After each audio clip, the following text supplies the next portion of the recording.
मित्रांनो, जय महाराष्ट्र. भारतीय जनता पक्षासोबत जाऊन आणि अजित पवार यांना सोबत घेतल्यानंतर सुद्धा लोकांची सभेकडे फिरणारी पाठ, लोकसभेच्या निवडणुका तोंडावर असताना शासकीय कामाला सुद्धा लोकांची येण्याची नापसंती, याचमुळे आता शिंदे गटांवरती एक वेगळीच वेळ आलेली आहे.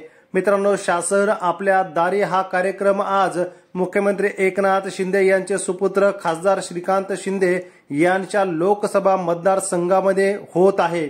या कार्यक्रमाला लोक जमत नसल्याचं लक्षात आल्यानंतर मुख्यमंत्री एकनाथ शिंदे यांच्या कार्यक्रमासाठी आता रिकाम्या खुर्च्यांचा हा एक सिलसिला सुरूच होता.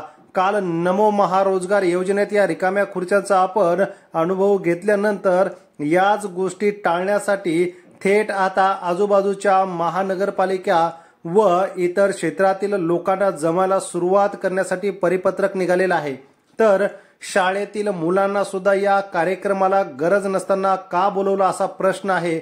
मित्रांनो, नवी मुंबई महानगरपालिकेचं परिपत्रक 3 वाजता सभा, 50 विद्यार्थी, 50 पालक असा यांना घेऊन येण्याचे आदेश या ठिकाणी दिल्यामुळे आता विद्यार्थी या सभेला येऊन करणार काय असा प्रश्न उपस्थित होत आहे. ठाणे जिल्ह्यामधल्या या सभेला गर्दी दाखवण्यासाठी 9वी आणि 10वीच्या मुलांना पालकासह येण्यासाठी बसेसची व्यवस्था केलेली आहे. आपल्याला काय वाटतं, योग्य आहे का? कमेंट करा व चॅनलला सबस्क्राईब करा.